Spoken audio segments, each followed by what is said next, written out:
হরে কৃষ্ণ। রাধে রাধে। ভগবান যখন পৃথিবীতে আসেন তখন ভগবানের রূপ মনুষ্যের মতোই দেখা যায়, কিন্তু তিনি ভগবান। তাকে বুঝতে হলে আমাদের এই চক্ষু দিয়ে দেখা সম্ভব হয় না। তার জন্য ভগবানের কৃপা বা দিব্য চক্ষু পেতে হবে, যেটি পেয়েছিলেন অর্জুন এবং সঞ্জয়। আজ আমরা ভগবানের হাতে বাঁশি কিভাবে আসলো তার সত্য লীলা কাহিনী আস্বাদন করব। ননীগোপাল সোনার লীলা কথা চ্যানেলে সবাইকে সুস্বাগত জানিয়ে ভিডিওটি শুরু করছি। আমরা ভগবানের মূর্তি বা চিত্রপটে দেখতে পাই ভগবান শ্রীকৃষ্ণ বাঁশি বাজাচ্ছেন। সেটা আমাদের জানার খুব আগ্রহ রয়েছে যে ভগবান শ্রীকৃষ্ণের হাতে এই বাঁশি কোথা থেকে আসলো।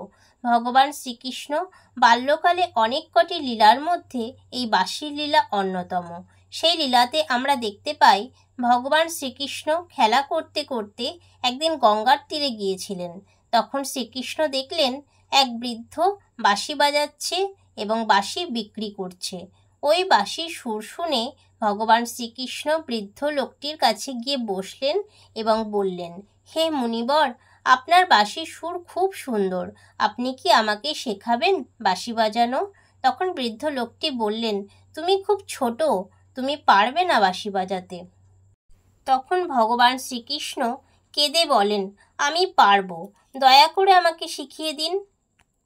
এই অপূর্ব লীলাবিলাস দেখে সমস্ত দেবদেবীরা হাসছিলেন, এটা ভেবে যে যিনি সমস্ত কিছুর মালিক তিনি কিনা বাঁশি শেখার জন্য কাঁদছেন। ভগবান শ্রীকৃষ্ণের কান্না দেখে বৃদ্ধের খুব দয়া হলো, কারণ তিনি তো জানতেন না এই বালক ভগবান শ্রীকৃষ্ণ। তারপর বৃদ্ধ বলল, ঠিক আছে, আমি তোমাকে বাঁশির সুর শেখাবো।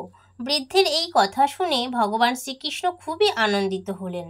তখন শ্রীকৃষ্ণের হাতে একটি বাঁশি দিয়ে বৃদ্ধ লোকটি বললেন, আমি যেভাবে বাজাবো তুমি কিন্তু ঠিক সেইভাবেই বাজাবে।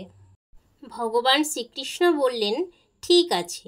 বৃদ্ধ যখন বাঁশিতে ফু দিলেন তখনই ভগবান শ্রীকৃষ্ণ বাঁশিতে ফু দিলেন। শ্রীকৃষ্ণ যখন বাঁশির সুর তুললেন তখন সব দেবদেবী, সমস্ত জীবজগৎ যেন চমকে উঠল। দেবদেবীরা পুষ্পবৃষ্টি করতে লাগলেন। তখন বৃদ্ধ লোকটি বুঝতে পারলেন এ তো কোনো সাধারণ বালক নয়, ভগবান শ্রীকৃষ্ণ বাঁশি বাজাচ্ছিল।